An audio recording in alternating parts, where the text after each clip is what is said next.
퇴근길, 비가 억수같이 쏟아지던 강남 거리였습니다. 신호를 기다리던 태준의 눈에 횡단보도 건너편에서 비틀거리는 여자가 보였어요.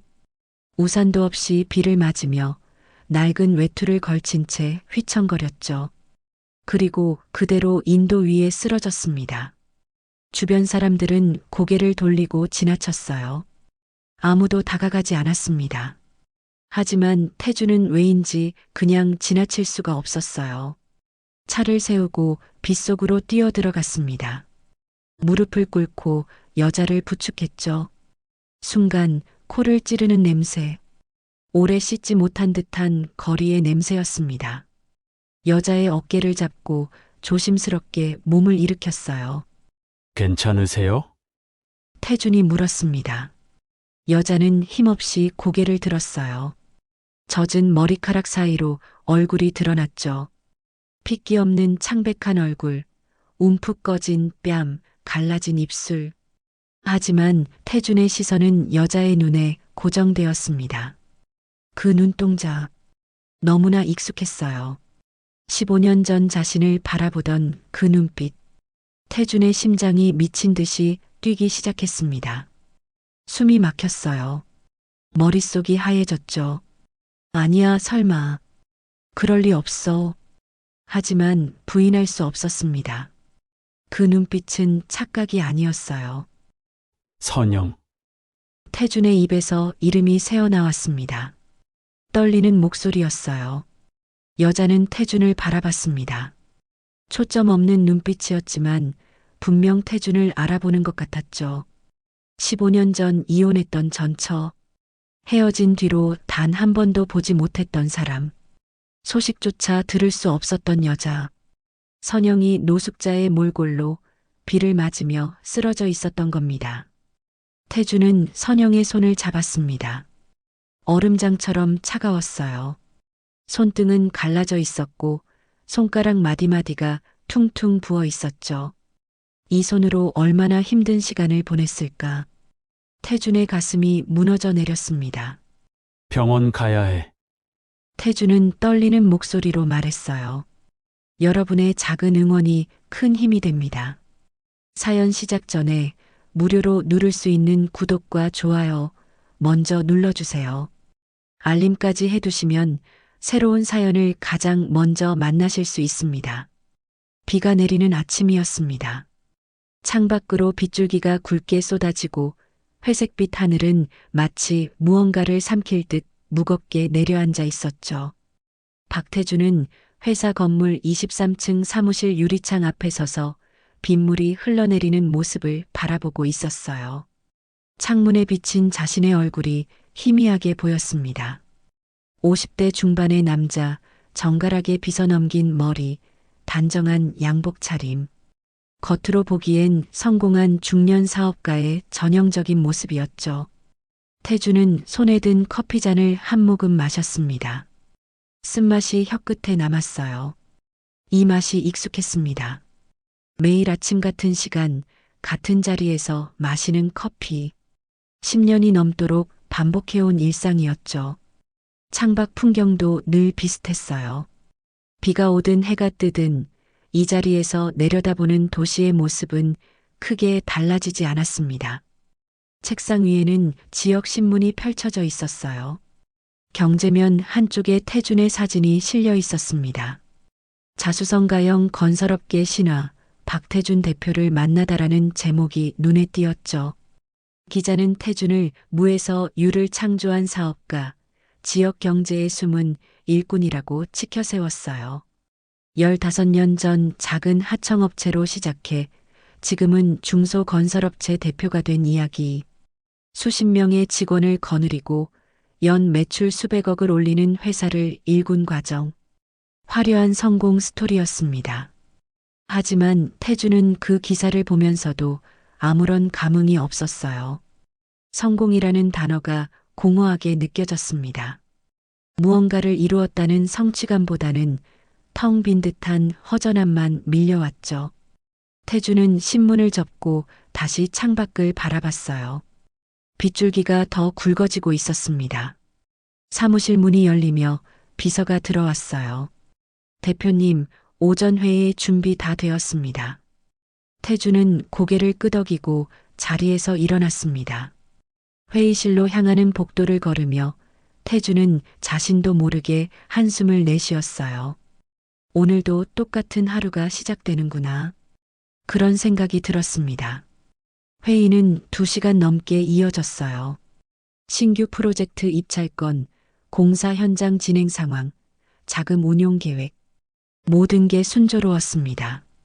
직원들은 태준의 결정에 고개를 끄덕였고 아무런 문제도 없었죠.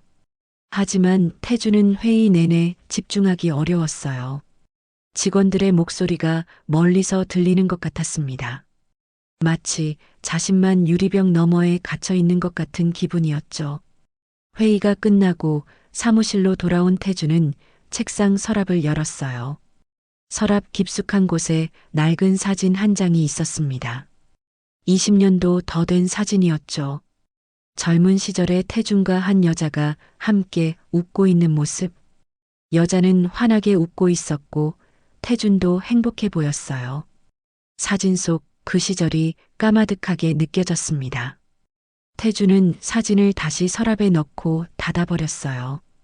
과거는 과거일 뿐이라고, 이미 지나간 일이라고 스스로에게 되뇌었습니다. 지금 중요한 건 현재잖아. 성공한 사업, 안정적인 생활, 그것만으로도 충분하지 않나? 태주는 그렇게 자신을 설득하려 했어요. 저녁이 되자 비는 더욱 거세졌습니다. 태주는 퇴근 준비를 하며 창밖을 내다봤어요. 거리에는 우산을 쓴 사람들이 바쁘게 오가고 있었죠. 모두 어디론가 돌아갈 곳이 있는 사람들이었습니다. 가족이 기다리는 집, 따뜻한 저녁 식사, 함께 나눌 대화. 태준에게는 그런 것이 없었어요.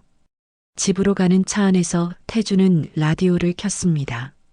뉴스가 흘러나왔지만 귀에 들어오지 않았어요. 머릿속은 온통 공허함으로 가득했습니다.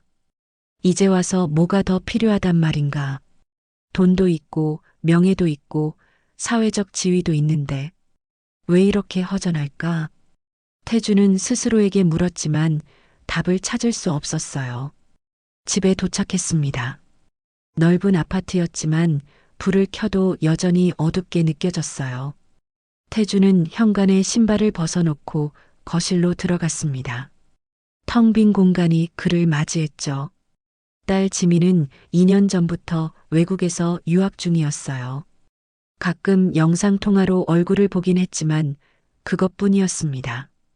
함께 밥을 먹거나 이야기를 나눌 수 없었죠. 태주는 냉장고를 열었어요. 반찬 몇 가지가 덩그러니 놓여 있었습니다. 식당 도시락을 데워 먹을까 고민하다가 그냥 문을 닫았어요. 식욕이 없었습니다. 소파에 앉아 텔레비전을 켰지만 채널을 돌리다 금방 껐어요. 무엇을 해도 마음이 채워지지 않았습니다. 시계를 보니 밤 9시였어요.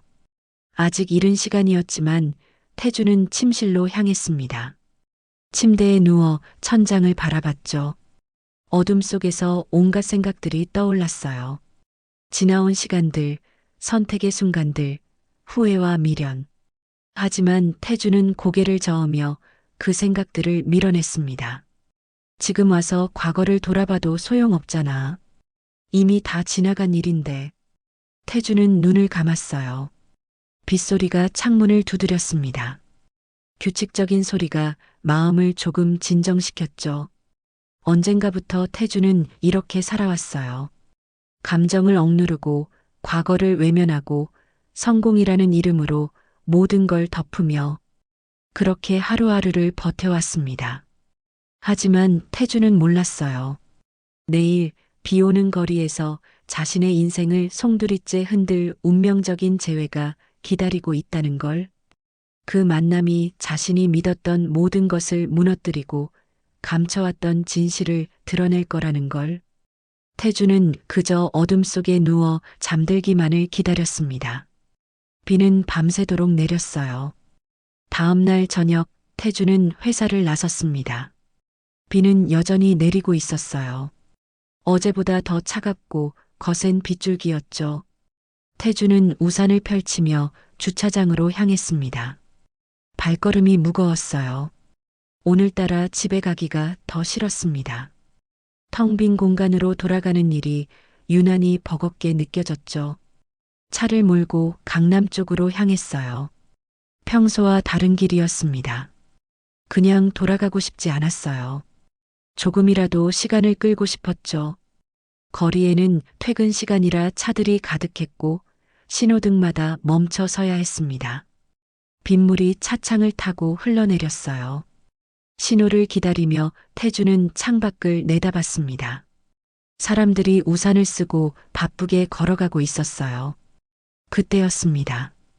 횡단보도 건너편에서 누군가 비틀거리는 게 보였죠. 한 여자였어요. 우산도 없이 비를 맞으며 걷고 있었습니다. 옷차림이 남루했어요. 낡은 외투에 찢어진 바지, 젖은 머리카락이 얼굴에 붙어 있었죠.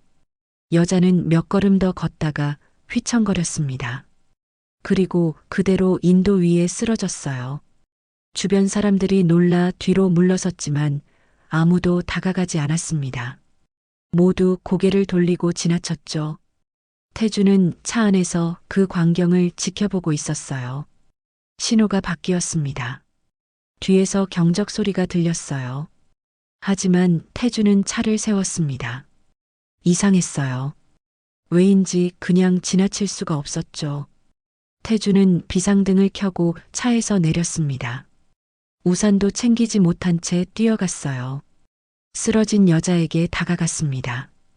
비가 얼굴을 적셨지만 태주는 신경 쓰지 않았어요. 무릎을 꿇고 여자를 부축했습니다. 순간 코를 찌르는 냄새가 났어요. 오래 씻지 못한 듯한 냄새, 거리의 냄새였습니다. 태주는 여자의 어깨를 잡고 조심스럽게 몸을 일으켰어요. 괜찮으세요? 일어날 수 있으세요? 태준이 물었습니다. 여자는 힘없이 고개를 들었어요. 젖은 머리카락 사이로 얼굴이 드러났죠. 핏기 없는 창백한 얼굴, 움푹 꺼진 뺨, 갈라진 입술. 하지만 태준의 시선은 여자의 눈에 고정되었습니다. 그 눈동자, 익숙했어요. 너무나 익숙한 눈빛이었습니다. 태준의 심장이 빠르게 뛰기 시작했어요. 머릿속이 하얘졌죠. 설마, 아니야. 그럴 리 없어. 하지만 부인할 수 없었습니다. 선영? 태준의 입에서 이름이 흘러나왔어요. 떨리는 목소리였습니다. 여자는 태준을 바라봤어요. 초점 없는 눈빛이었지만 분명 태준을 알아보는 것 같았죠.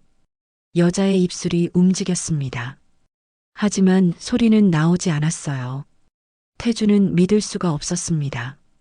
15년 전 이혼했던 전처, 헤어진 뒤로 단 한 번도 보지 못했던 사람, 소식도 들을 수 없었던 여자, 선영이었어요. 노숙자의 몰골로 비를 맞으며 쓰러져 있는 모습으로 다시 나타난 거였습니다. 손이 떨렸어요. 선영의 손을 잡았을 때 그 차가움에 태주는 소스라쳤습니다. 얼음장처럼 차가웠어요. 손등은 갈라져 있었고 손가락 마디마디가 퉁퉁 부어 있었죠. 이 손으로 얼마나 힘든 시간을 보냈을까. 태주는 생각만 해도 가슴이 먹먹해졌습니다. 병원 가야 해요. 지금 병원 갈게요. 태주는 선영을 부축해 일으켰어요. 선영은 힘이 없어 거의 의식이 없는 상태였습니다. 태주는 선영을 안다시피 하며 차까지 데려갔죠. 주변 사람들이 쳐다봤지만 신경 쓰지 않았어요. 지금은 그것밖에 생각나지 않았습니다. 차에 선영을 태우고 가장 가까운 응급실로 향했어요. 운전하는 내내 태주는 룸미러로 뒷좌석을 확인했습니다. 선영은 축 늘어진 채 정신을 잃은 것 같았어요. 태준의 손은 핸들을 꽉 쥐고 있었고 이마에는 식은땀이 맺혔죠. 병원 응급실에 도착했습니다. 의료진이 급히 달려왔어요. 선영을 침대에 눕히고 검사를 시작했습니다. 태주는 한쪽에 서서 지켜볼 수밖에 없었어요. 의사와 간호사들이 분주하게 움직였죠. 1시간쯤 지났을까요? 의사가 태준에게 다가왔습니다. 보호자분이세요? 의사가 물었어요. 태준은 대답하지 못했습니다. 보호자. 자신이 보호자라고 할 수 있을까? 15년이나 헤어져 있던 사이인데 환자분 상태가 심각합니다. 심한 영양실조와 폐렴이에요. 당장 입원 치료가 필요합니다. 의사의 말에 태주는 고개를 끄덕였어요. 보호자 등록을 하셔야 하는데 하시겠습니까? 의사가 다시 물었습니다. 태주는 망설였어요. 손이 떨렸습니다. 보호자 등록. 그 의미가 무겁게 다가왔죠. 자신에게 그럴 자격이 있을까? 선영을 저 지경으로 만든 건 자신도 한몫했는데 태주는 입술을 깨물었습니다. 제가 보호자 등록을 할 수 있을까요? 태준이 떨리는 목소리로 물었어요. 의사는 고개를 끄덕였습니다. 가족이시면 가능합니다. 가족. 한때는 가족이었죠. 하지만 지금은 아니었어요. 태주는 깊게 숨을 들이쉬었습니다. 하겠습니다. 제가 하겠습니다. 결국 그렇게 대답했어요. 의사는 서류를 건넸고 태주는 펜을 들었습니다. 손이 떨려 글씨가 제대로 써지지 않았어요. 하지만 어떻게든 서명을 마쳤죠. 밤이 깊어갔습니다. 선영은 병실로 옮겨졌고 태주는 복도 의자에 앉아 있었어요. 비는 여전히 내리고 있었습니다. 창밖을 보며 태주는 생각했어요. 어떻게 이런 일이 15년 만에 이렇게 다시 만나다니.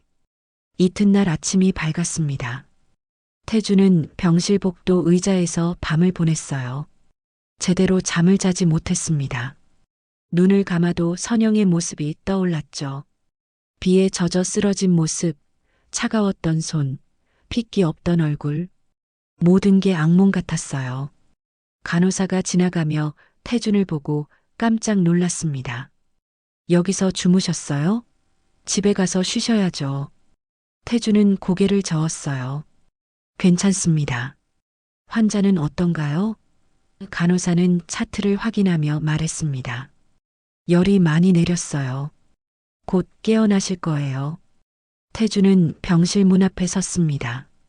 손을 뻗어 문고리를 잡았지만 열지 못했어요. 들어가야 한다는 걸 알면서도 발이 떨어지지 않았습니다. 15년 만에 마주하는 얼굴. 무슨 말을 해야 할까? 어떤 표정으로 바라봐야 할까? 태주는 망설였어요. 한참을 그렇게 서 있었습니다. 오가는 사람들이 태준을 쳐다봤지만 신경 쓰지 않았어요. 그저 문 앞에 서서 복잡한 마음을 정리하려 애썼죠. 미안함, 죄책감, 그리움, 분노. 온갖 감정이 뒤섞여 있었습니다. 병실 안에서 희미한 소리가 들렸어요. 누군가 움직이는 기척이었습니다. 태주는 문을 열었어요. 천천히 조심스럽게 안으로 들어갔죠. 침대에 누워있던 선영이 눈을 뜨고 있었습니다. 선영은 천장을 바라보고 있었어요. 창백한 얼굴은 여전했지만 어제보다는 나아 보였습니다. 링거가 꽂힌 손을 천천히 움직이며 자신이 어디 있는지 확인하는 듯 했죠. 태주는 침대 옆 의자에 조용히 앉았습니다. 선영이 고개를 돌렸어요. 태준과 눈이 마주쳤습니다. 순간 침묵이 흘렀어요. 아무도 말을 하지 않았습니다. 그저 서로를 바라볼 뿐이었죠. 15년이라는 시간이 그 시선 속에 담겨 있었어요. 선영이 먼저 입을 열었습니다. 나에게 왜 이러는 거예요, 태준 씨. 목소리는 차갑고 낮았어요. 감정이 없는 음색이었습니다. 당신이 만든 인생이잖아요. 왜 이제 와서 이러세요? 태준은 가슴이 철렁 내려앉았어요. 선영의 말투가 너무 냉정했습니다. 마치 남처럼 대하는 것 같았죠. 태준은 입술을 달싹였지만 말이 나오지 않았어요. 무어라 대답해야 할지 몰랐습니다. 당신이 만든 인생이라니 그게 무슨 말이에요? 태준이 겨우 말했습니다. 목소리가 떨렸어요. 쓰러진 사람을 그냥 지나칠 수는 없었어요. 그게 누구든. 선영은 비웃듯 웃었습니다. 누구든. 그래요, 누구든. 선영은 천장을 다시 바라봤어요. 차라리 그냥 지나쳤어야 했어요. 그게 당신답잖아요. 태주는 주먹을 쥐었습니다. 화가 치밀어 올랐어요. 내가 뭘 어쨌다고 그래요. 먼저 떠난 건 당신이잖아요. 태준의 목소리가 높아졌습니다. 아무 말도 없이 아이까지 두고 사라졌잖아요. 선영은 고개를 돌려 태준을 똑바로 쳐다봤어요. 눈빛이 차가웠습니다. 정말 그렇게 생각해요? 선영이 물었습니다. 내가 왜 떠났는지도 모르면서 그런 말을 하시네요. 태주는 말문이 막혔어요. 선영의 눈빛에는 무언가 다른 게 있었습니다. 분노도 원망도 아닌 깊은 슬픔과 비밀이 감춰져 있는 것 같았죠. 태주는 혼란스러웠어요. 무슨 소리예요? 당신이 회사 돈을 가지고 사라졌잖아요. 태준이 말했습니다. 그때 나는 파산 직전까지 갔어요. 당신이 나를 배신했고 모든 걸 망쳤잖아요. 선영은 눈을 감았습니다. 긴 한숨이 흘러나왔어요. 배신? 그렇게 믿고 살았군요. 선영이 중얼거렸습니다. 그게 편했을 거예요. 나를 미워하는 게. 태주는 이해할 수 없었어요. 선영의 말이 무슨 뜻인지 알 수 없었습니다. 무슨 말을 하려는 거예요? 분명히 말해요. 선영은 눈을 뜨고 천장을 바라봤어요. 알 필요 없어요. 이미 끝난 일이에요. 선영의 목소리는 지쳐 있었습니다. 그냥 여기서 나가요. 당신 인생은 잘 풀렸잖아요. 성공했고 부자가 됐고 그걸로 됐어요. 태주는 가슴이 답답했습니다. 뭔가 잘못됐어요. 선영의 말투, 눈빛, 모든 게 이상했습니다. 자신이 알던 진실과 다른 무언가가 숨어 있는 것 같았죠. 당신 뭘 숨기고 있어요? 태준이 물었습니다. 선영은 대답하지 않았어요. 그저 눈을 감고 돌아 누웠습니다. 더 이상 대화하고 싶지 않다는 뜻이었죠. 태준은 자리에서 일어났습니다.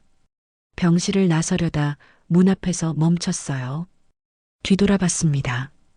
선영은 여전히 눈을 감고 있었어요. 그 모습이 너무 외로워 보였습니다. 왜 그렇게 됐어요? 태준이 작게 물었습니다. 왜 이렇게까지 됐어요? 선영은 대답하지 않았어요. 침묵만 흘렀습니다. 태준은 병실 문을 닫고 나왔어요. 복도를 걸으며 머리를 감싸 쥐었습니다. 모르겠어요.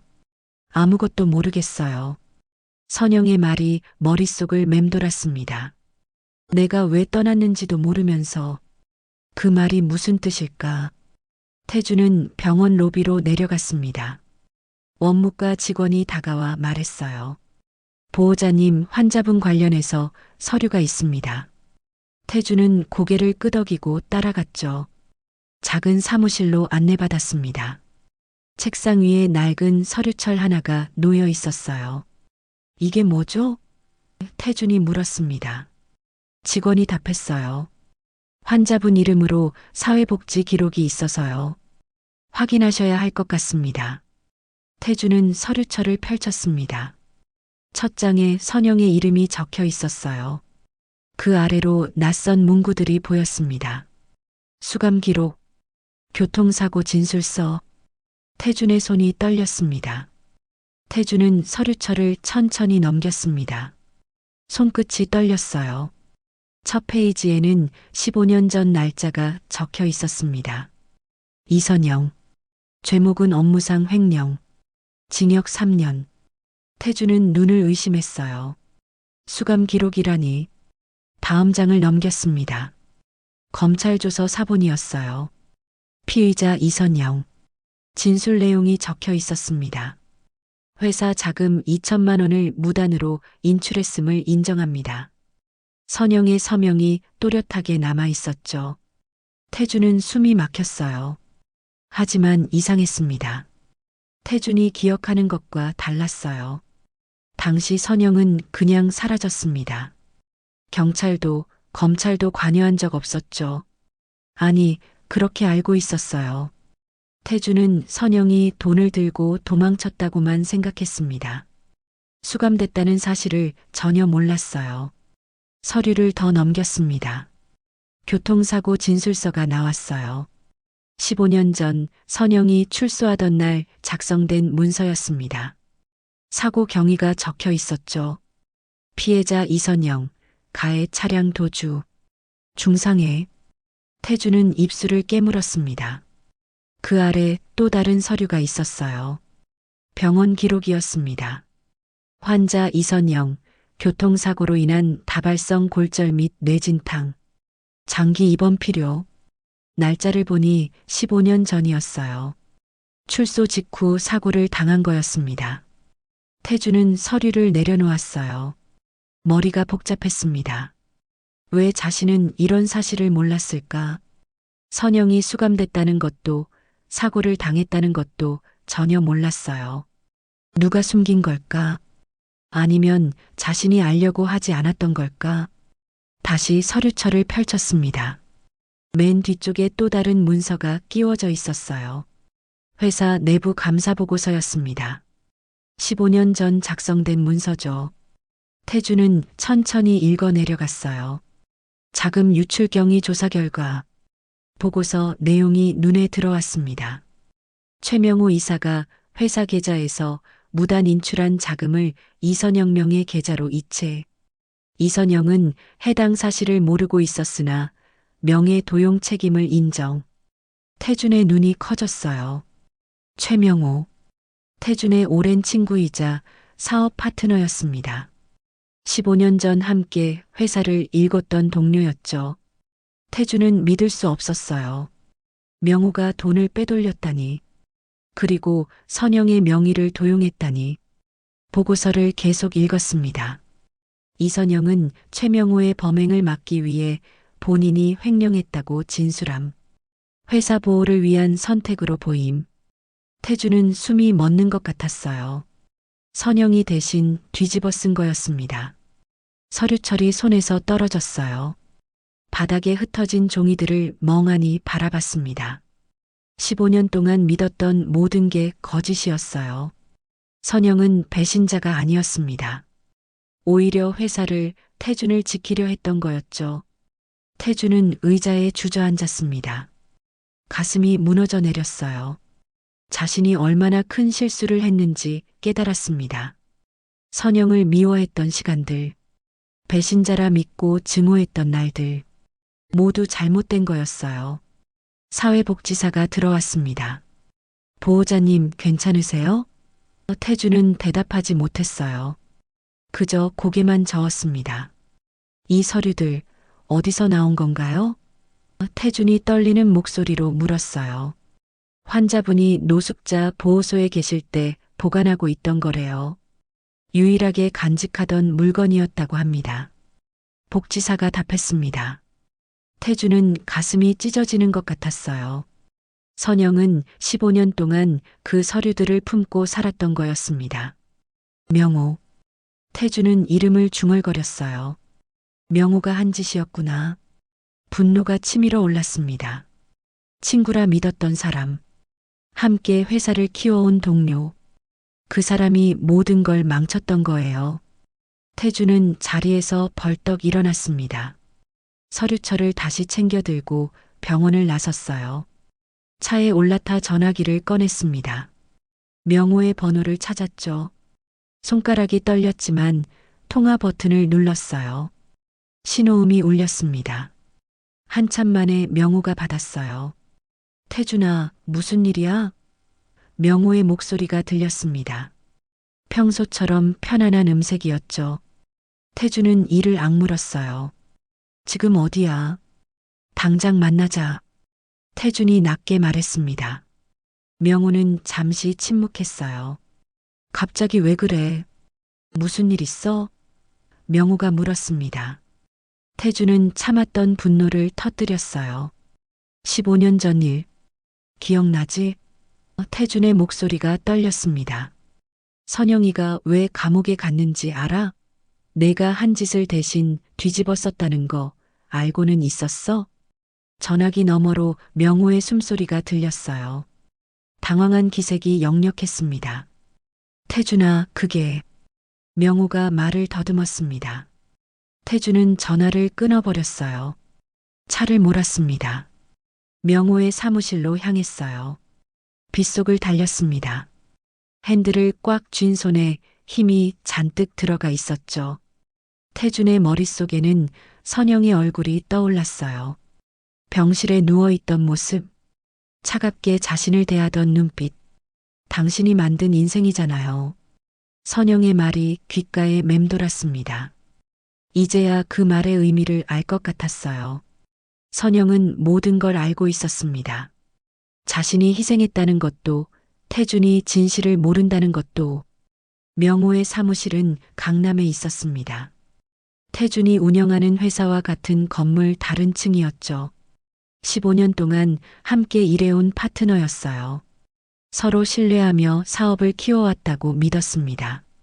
하지만 지금 태준의 마음속엔 배신감만 가득했어요. 엘리베이터를 타고 올라갔습니다. 층수가 올라갈수록 심장이 빠르게 뛰었어요. 분노와 혼란이 뒤섞여 있었습니다. 엘리베이터 문이 열렸고 태준은 복도를 따라 걸었죠. 명호의 사무실 문 앞에 섰습니다. 노크도 하지 않고 문을 열었어요. 명호는 책상 앞에 앉아 있었습니다. 태준을 보자 놀란 표정을 지었죠. 태준아, 갑자기 왜 이래? 명호가 일어서며 말했어요. 태준은 손에 든 서류철을 책상 위에 내던졌습니다. 이게 뭔지 알아? 태준이 낮은 목소리로 물었습니다. 명호는 서류철을 내려다봤어요. 표정이 굳어졌습니다. 그건... 명호가 말을 흐렸죠. 태준은 책상을 손바닥으로 쳤어요. 큰 소리가 울렸습니다. 15년 전 일이야. 내가 회사 돈을 빼돌렸지. 태준이 추궁했습니다. 그리고 선영이 명의로 돌렸어. 선영이는 내 짓을 막으려다 감옥에 갔고. 태준의 목소리가 떨렸어요. 왜 선영이를 감옥에 넣었어? 왜? 명호는 한숨을 쉬었습니다. 책상에 기대며 고개를 저었어요. 태준아, 그건 오해야. 명호가 변명하듯 말했습니다. 내가 그러고 싶었던 게 아니야. 오해? 태준은 비웃었어요. 여기 다 증거가 있는데 무슨 오해야. 내가 돈을 빼돌렸고 선영이가 대신 뒤집어 썼어. 이게 오해야? 명호는 의자에 앉았습니다. 표정이 무너졌어요. 그 여자가 원한 거야. 명호가 말했습니다. 내가 시킨 게 아니라고. 선영이가 스스로 그렇게 한 거야. 태준은 주먹을 쥐었습니다. 무슨 소리야? 왜 선영이가 내 죄를 뒤집어 써야 해? 명호는 냉소를 띄었어요. 너한테 미안해서지, 뭐. 회사가 무너지면 내가 파산할 거 아냐. 그걸 막으려고 대신 감옥 간 거라고. 명호의 목소리에는 비웃음이 섞여 있었습니다. 태준은 숨이 막혔어요. 선영이 자신을 위해 희생했다는 말. 믿고 싶지 않았지만 사실이었습니다. 서류가 그걸 증명하고 있었죠. 태준은 비틀거렸어요. 내가 모르게 내가 돈을 빼돌렸어. 맞아. 명호가 인정했습니다. 그때 회사 형편이 어려웠잖아. 나도 급한데 쓸 때가 있었고. 근데 선영이가 눈치챘어. 그래서 막으려고 했지. 태준은 명호를 노려봤어요. 그래서 선영이를 희생시킨 거야? 내 친구 아내를? 명호는 어깨를 으쓱했습니다. 선영이가 선택한 거야. 내가 강요한 게 아니라고. 내 앞날을 위해서래.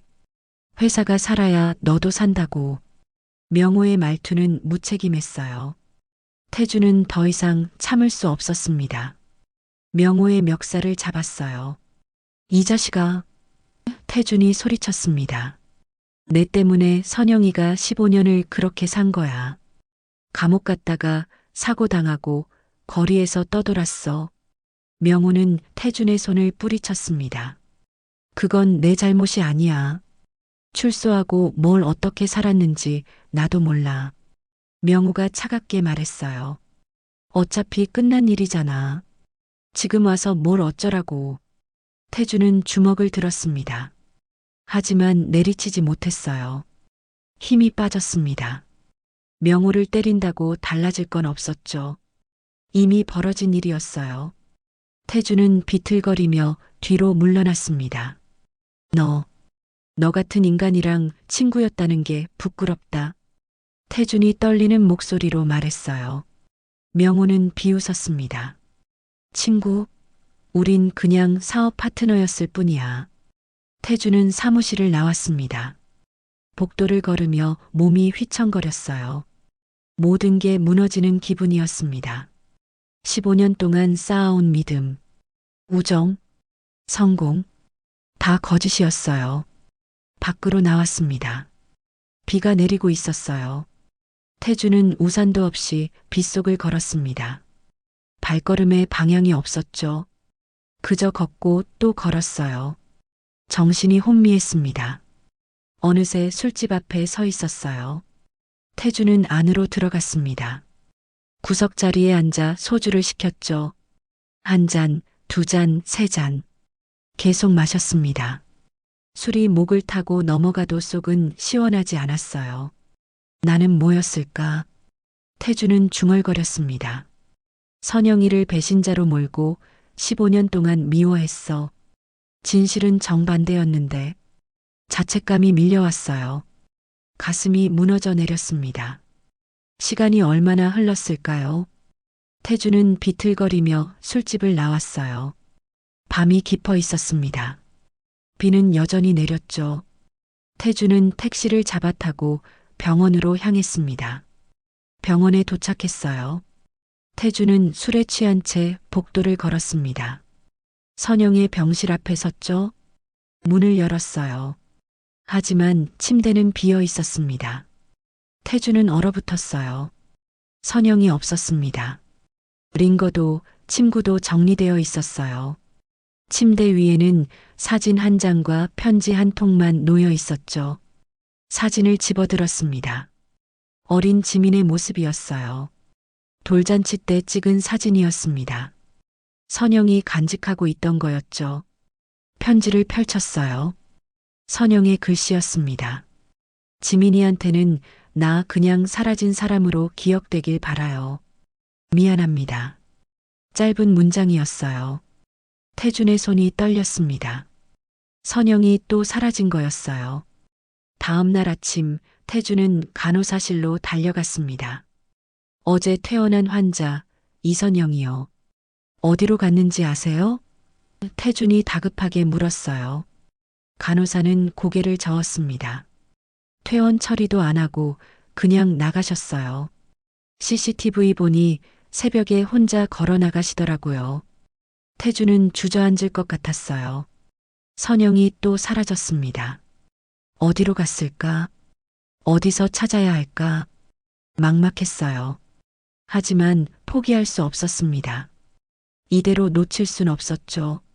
차를 몰고 거리로 나왔어요. 노숙자들이 모이는 곳을 찾아갔습니다.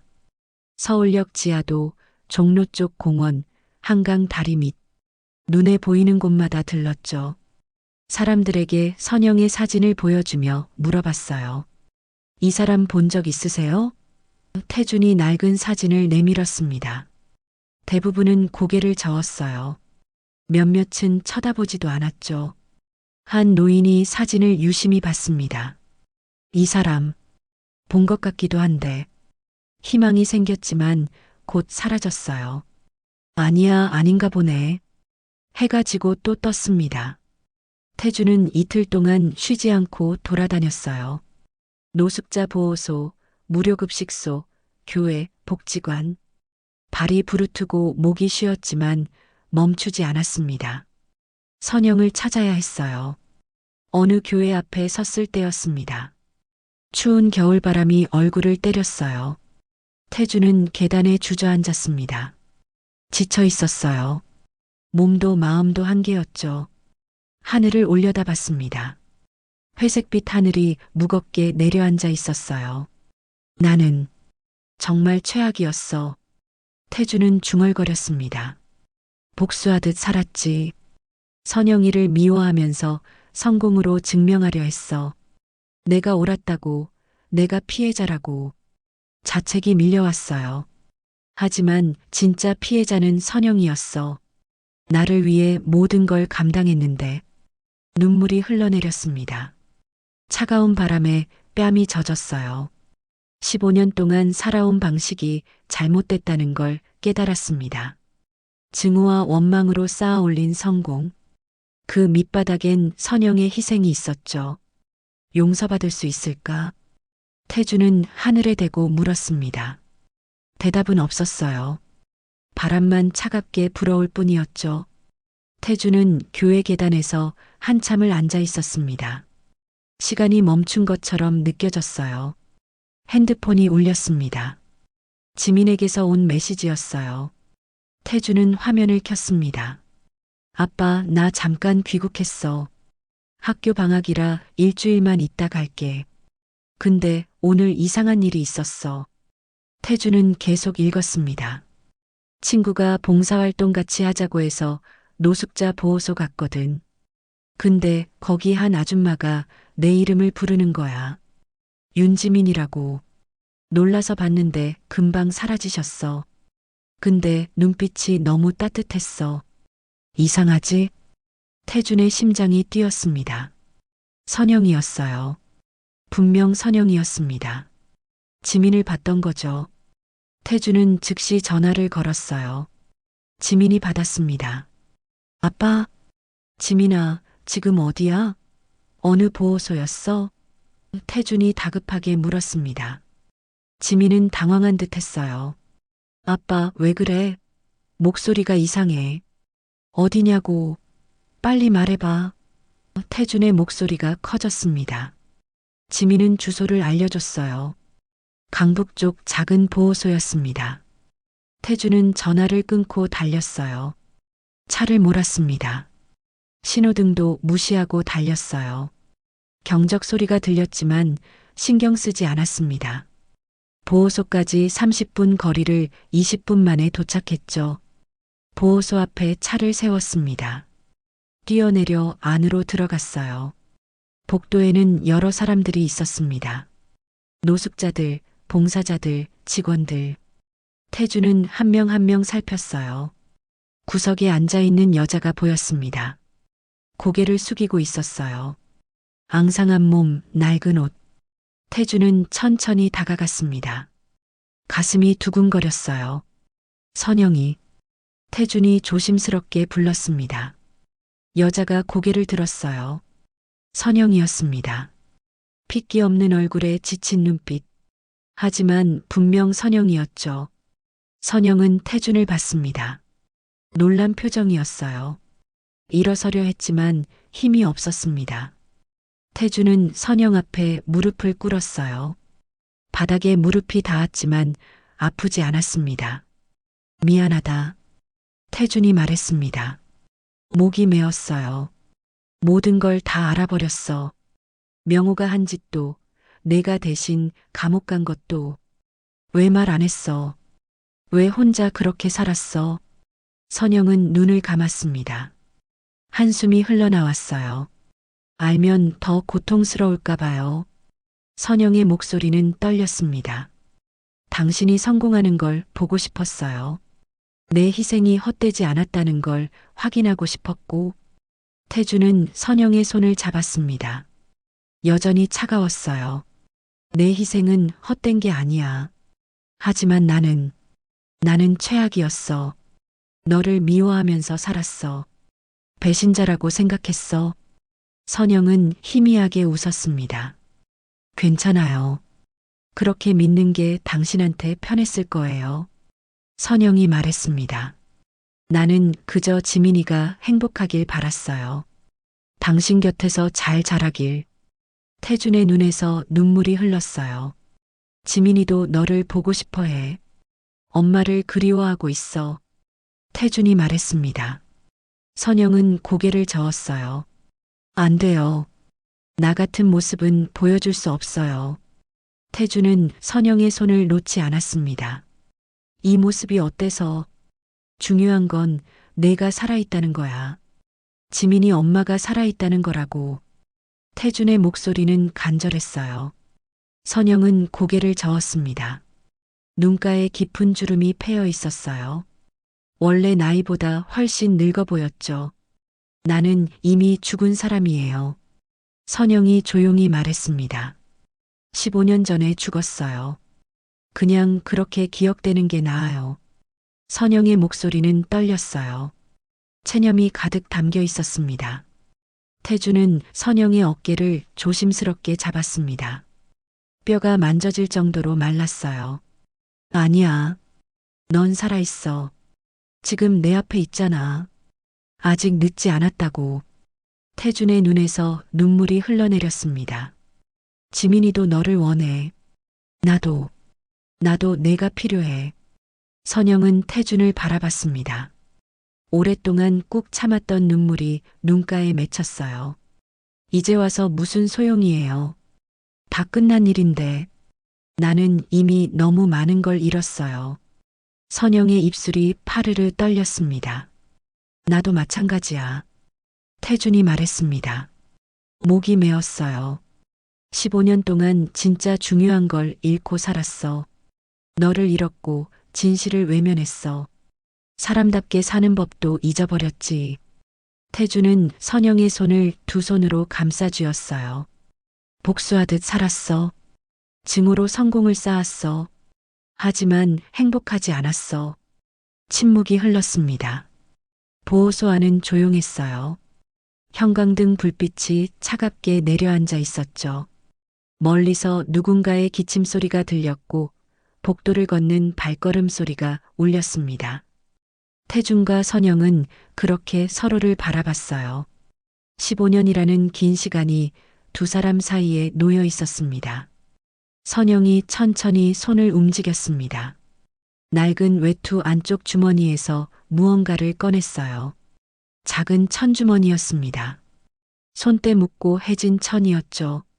선영은 떨리는 손으로 조심스럽게 주머니를 열었습니다.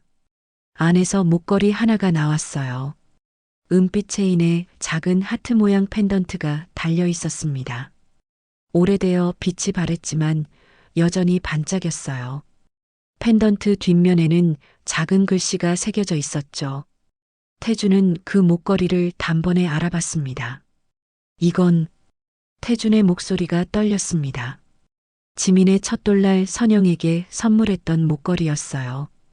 20년도 더 된 물건이었죠. 당시 형편이 어려웠지만 태준은 아껴둔 돈으로 그 목걸이를 샀습니다. 선영과 지민을 위한 선물이었어요. 태준은 선영이 오래전에 버렸을 거라 생각했습니다. 하지만 선영은 지금까지 간직하고 있었던 거예요. 지민이 첫돌날 받았던 거예요. 선영이 말했습니다. 목소리가 부드러워졌어요. 당신이 우리 모녀를 위해 산 거라고 했죠. 언제나 함께 있자고. 세 가족이 행복하게 살자고. 선영은 목걸이를 쓰다듬었어요. 손가락이 펜던트를 조심스럽게 어루만졌습니다. 이게 유일하게 남은 거예요. 나한테. 이것만은 절대 놓을 수 없었어요. 태주는 가슴이 찢어지는 것 같았습니다.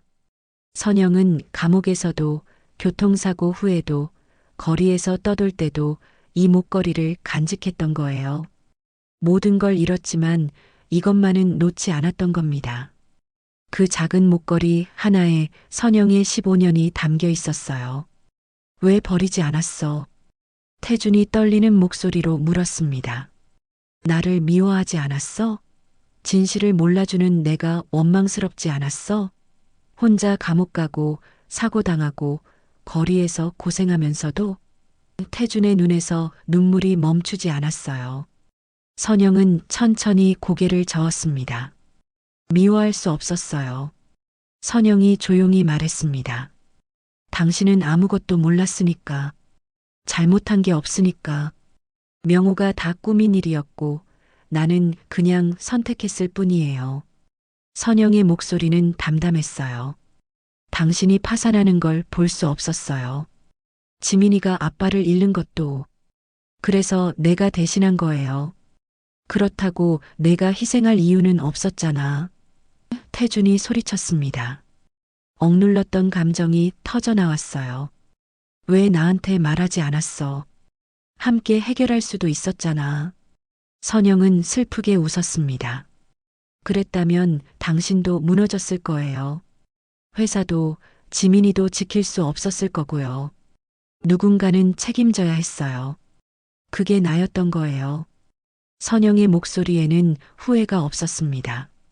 태주는 더 이상 참을 수 없었어요. 소리내어 울었습니다. 어른이 되고 처음으로 이렇게 울었어요. 선영의 순수한 사랑이, 무조건적인 희생이 너무 컸습니다.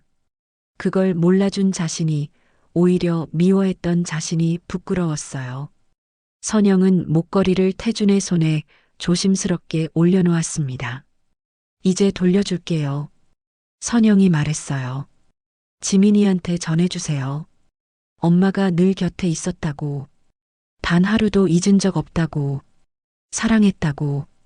태주는 목걸이를 꽉 쥐었습니다. 손 안에서 금속의 차가움이 느껴졌어요. 하지만 곧 손에 온기로 따뜻해졌죠. 태주는 선영을 바라봤습니다. 미안해. 정말 미안해. 태준이 속삭였습니다. 용서해 줄 수 있어? 선영은 고개를 끄덕였어요. 눈물을 닦으며 희미하게 웃었습니다. 진작에 용서했어요. 당신을 미워한 적 없어요. 선영의 목소리는 따뜻했습니다. 몇 달이 지났습니다. 계절이 바뀌었어요. 추운 겨울이 지나고 봄이 찾아왔죠. 거리의 나무들은 새싹을 틀었고 따뜻한 바람이 불기 시작했습니다. 세상이 조금씩 변하고 있었어요. 태준도 변했습니다. 회사 대표직에서 물러났어요. 후임자에게 경영권을 넘기고 자신은 한 걸음 뒤로 물러섰죠. 처음엔 쉽지 않았습니다. 15년 넘게 지켜온 자리였으니까요. 하지만 놓고 나니 홀가분했어요. 이제 태주는 다른 일을 하고 있었습니다. 무료급식소에서 봉사를 했어요. 매일 아침 일찍 일어나 급식소로 향했죠. 앞치마를 두르고 국을 끓이고 밥을 푸고 설거지를 했습니다. 손에 물이 배고 허리가 아팠지만 마음은 편했어요. 급식소를 찾는 사람들의 얼굴이 보였습니다. 노숙자들, 어려운 형편의 노인들, 일자리를 잃은 사람들, 모두 힘든 사연을 안고 있었어요. 태주는 그들에게 따뜻한 밥을 건네며 말했습니다. 맛있게 드세요. 작은 말 한마디였지만 진심이 담겨 있었죠. 선영도 조금씩 회복하고 있었어요. 병원 치료를 받으며 건강을 되찾았습니다. 여전히 수척했지만 예전보다 나아 보였어요. 얼굴에 생기가 돌았고 걸음걸이도 안정되었죠. 태주는 매일 선영을 찾아갔습니다. 함께 산책하고 이야기를 나눴어요. 지민은 완전히 귀국했습니다. 유학을 중단하고 한국으로 돌아온 거였어요. 처음 엄마를 만났을 때 지민은 울었습니다. 오래 참았던 눈물을 쏟아냈죠. 선영도 딸을 안고 울었어요. 15년 만에 포옹이었습니다. 엄마, 보고 싶었어요. 지민이 울먹이며 말했어요. 왜 떠나셨어요? 왜 연락도 안 하셨어요? 선영은 지민의 머리를 쓰다듬었습니다. 미안해, 우리 딸. 엄마가 너무 미안해. 모녀는 한참을 그렇게 안고 있었어요. 지민은 선영의 이름으로 장학재단을 만들었습니다. 어려운 형편의 학생들을 돕는 재단이었어요. 선영의 희생을 기억하고 그 뜻을 이어가기 위한 선택이었죠. 첫 번째 장학생 선발식 날, 선영은 조용히 뒤에 서서 지켜봤습니다. 자랑스러웠어요. 봄비가 내리던 어느 날이었습니다. 태주는 급식소 일을 마치고 밖으로 나왔어요. 부슬부슬 내리는 봄비가 얼굴을 적셨습니다. 차갑지 않았어요. 오히려 포근했죠. 태주는 하늘을 올려다봤습니다. 구름 사이로 햇살이 비쳤어요. 비와 햇빛이 함께 있는 풍경이었습니다. 아름다웠어요. 태주는 그 모습을 한참 바라봤습니다. 마음속 깊은 곳에서 무언가 따뜻한 게 차올랐어요. 이제야 조금 사람답게 사는 것 같네. 태주는 중얼거렸습니다. 혼잣말이었지만 진심이었어요. 성공이 전부라고 생각했던 지난날, 돈과 명예를 쫓았던 시간, 그 모든 게 헛되었다는 걸 이제야 깨달았습니다.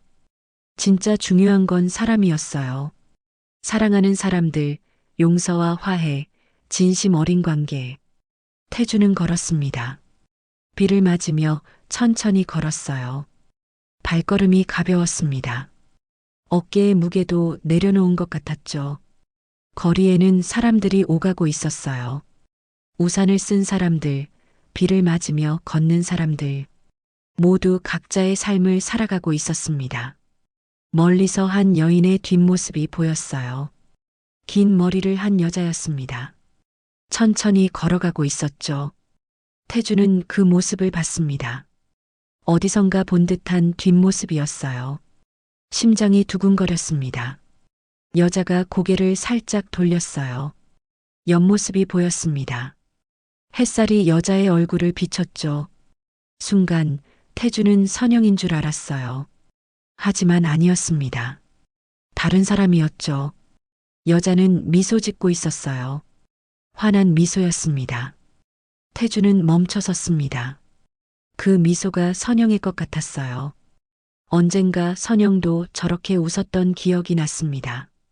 행복했던 시절, 아무 걱정 없이 웃던 선영의 얼굴. 태주는 그 기억을 떠올렸어요. 여자는 모퉁이를 돌아 사라졌습니다. 햇살 속으로 스며들듯 사라졌어요. 태주는 그 자리에 서서 하늘을 다시 봤습니다. 비는 멈추고 있었어요. 구름이 걷히고 밝은 하늘이 드러났죠. 선영아. 태주는 조용히 말했습니다. 바람에 날리는 속삭임이었어요. 고마워. 정말 고마워. 태준의 목소리는 떨렸습니다. 그리고 미안하다. 늦었지만 이제라도 알게 돼서 다행이야. 대답은 없었습니다. 하지만 태주는 느낄 수 있었어요. 선영이 어딘가에서 미소 짓고 있을 거라는 걸, 용서해주고 있을 거라는 걸, 그걸로 충분했습니다. 태주는 다시 걸었습니다. 집으로 향했어요. 오늘 저녁엔 선영과 지민이 기다리고 있었습니다. 함께 저녁을 먹기로 약속했죠. 세 가족이 한자리에 모이는 시간이었어요. 늦었지만 다시 시작하는 시간. 거리를 걸으며 태주는 주변을 봤습니다. 비에 젖은 길 위로 햇살이 내리고 있었어요. 가로수에서는 새싹이 돋아나고 있었죠. 꽃봉오리도 보였습니다. 곧 활짝 피어날 꽃들이었어요. 봄이었습니다. 새로운 시작의 계절이었죠. 태준에게도 선영에게도 지민에게도 새로운 시작이었어요. 비에 젖은 거리에는 새로운 생명이 움트고 있었습니다. 희망이 싹트고 있었죠. 태주는 미소 지었습니다. 오랜만에 진심으로 웃었어요. 마음이 편안했습니다. 이제 괜찮을 것 같았어요. 앞으로 어떤 일이 있어도 함께 헤쳐나갈 수 있을 것 같았습니다. 가족이 있으니까요. 오늘의 사연 어떠셨나요? 구독과 알림 설정으로 다음 이야기를 가장 먼저 만나보세요. 좋아요와 댓글은 큰 힘이 됩니다. 감사합니다. 사연 일상이었습니다.